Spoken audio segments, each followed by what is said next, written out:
بسم اللہ الرحمن الرحیم۔ اشفاق احمد صاحب فرماتے ہیں کہ یہ قانون فطرت ہے کہ جہاں برائی ہوتی ہے وہاں اچھائی بھی ضرور ہوتی ہے، لیکن اچھائی کو تراشنا پڑتا ہے۔ جہاں بے شمار گناہ گار لوگ ہوتے ہیں وہاں اللہ کے نیک لوگ بھی رہتے ہیں۔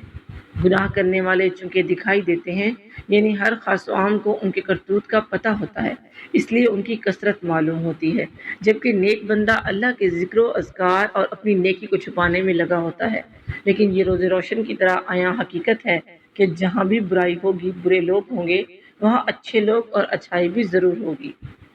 عراق کے اندر اللہ کا ایک ولی رہتا تھا جو ہر وقت اللہ تعالیٰ کی عبادت میں محو رہتا۔ یہ بھی اللہ تعالیٰ کی بہت بڑی نعمت ہے کہ دنیا میں رہتے ہوئے انسان دنیا سے غافل ہو کر اللہ تعالیٰ سے لو لگا لے اور اس کی عبادت میں اپنی زندگی گزارے۔ یہ درویش کبھی جنگلوں میں اور کبھی صحراؤں میں جہاں اس کا من کرتا وہیں پر اپنا ٹھکانہ بنا لیتا۔ آہستہ آہستہ لوگ اس سے اپنے سوالات دین و دنیاوی دونوں طرح کے پوچھنے شروع ہو گئے۔ یہ اللہ کا نام لے کر ان کے سوالوں کے جواب دیتا اور لوگوں کو تسلی ہو جاتی۔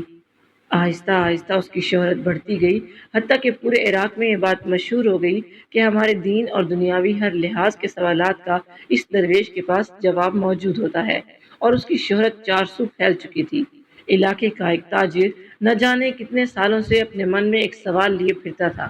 جب اس کو خبر ملی کہ یہاں ایک اللہ والا درویش رہتا ہے تو اس نے سوچا کیوں نہ اس درویش کے پاس جا کر اپنا سوال دہرایا جائے اور اس کا جواب طلب کیا جائے۔ یہ تاجر اپنے صرف ایک سوال کا جواب چاہتا تھا، اور اس کا سوال بھی بڑا دلچسپ اور انوکھا تھا کہ میں خوش کیوں نہیں ہوں۔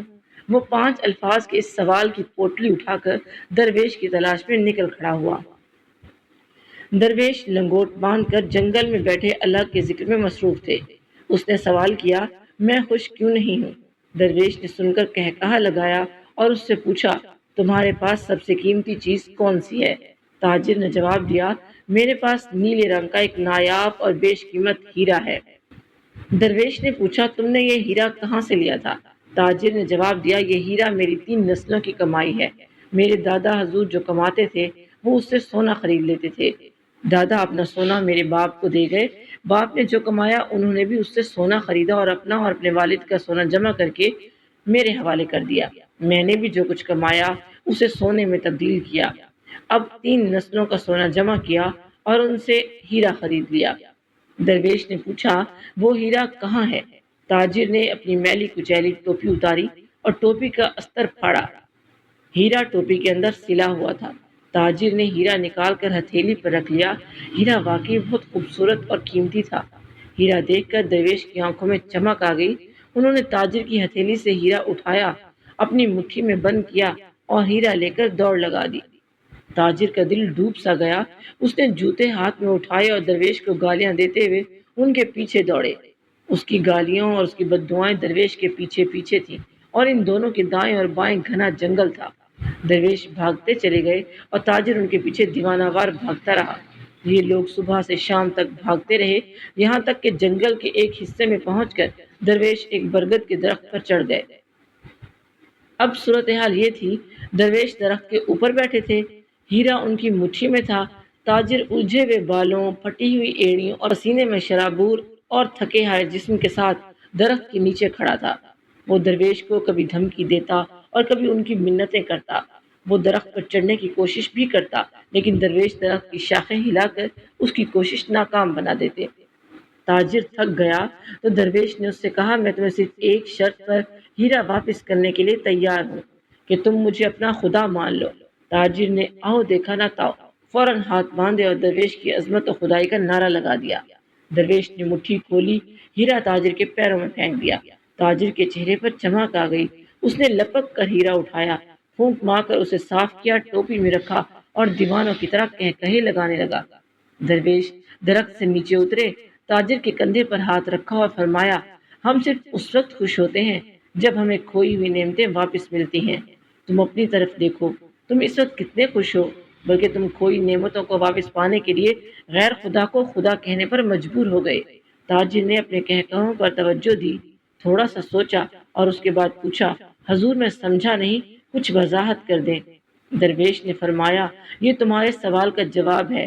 اللہ کی نعمتیں ہیروں کی طرح ہوتی ہیں، ہم ان نعمتوں کو ہیروں کی طرح ٹوپیوں میں سی کر پھرتے رہتے ہیں، ہم ان کی قدر و قیمت بھول جاتے ہیں۔ اللہ تعالیٰ ایک دن ہم سے یہ نعمتیں چھین لیتا ہے، ہمیں اس دن پہلی بار ان نعمتوں کے قیمتی ہونے کا اندازہ ہوتا ہے۔ ہم اس کے بعد چھینی ہوئی نعمتوں کے پیچھے اس طرح دیوانہ وار دوڑتے ہیں جس طرح تم ہیرے کے لیے میرے پیچھے بھاگے تھے۔ ہم نعمتوں کے حصول کے لیے اس قدر دیوانے ہو جاتے ہیں کہ ہم اپنے جیسے انسانوں کو خدا تک مان لیتے ہیں۔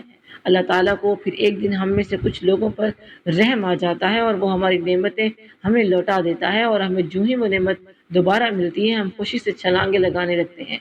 درویش نے اسے کہا، تم صرف اس لیے اداس تھے کہ تم نے نعمتوں کے دوبارہ حصول کا تجربہ نہیں کیا تھا، تمہیں نعمت کی قدر و قیمت کا اندازہ ہی نہیں تھا۔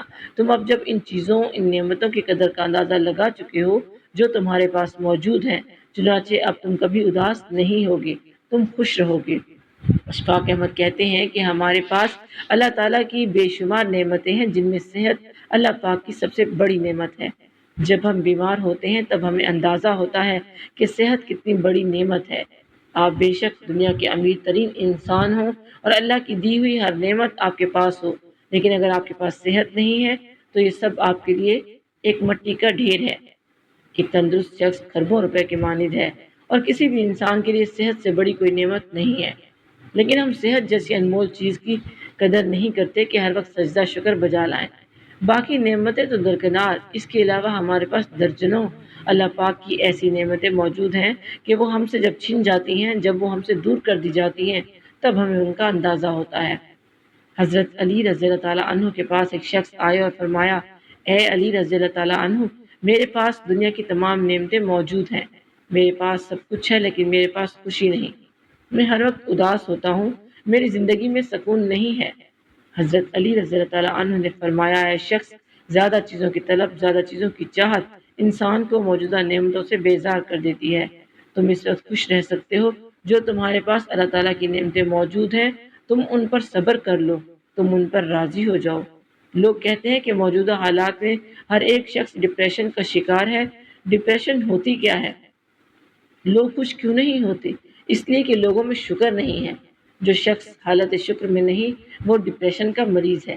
جب آپ اللہ کی دی ہوئی نعمتوں پر راضی ہو جاتے ہیں اور جب آپ اللہ کی رضا میں راضی ہو جاتے ہیں تو آپ کی زندگی میں خوشی آ جاتی ہے، لیکن جب آپ موجودہ نعمتوں سے بیزار ہو جاتے ہیں تو آپ کی زندگی ڈپریشن کا شکار ہو جاتی ہے۔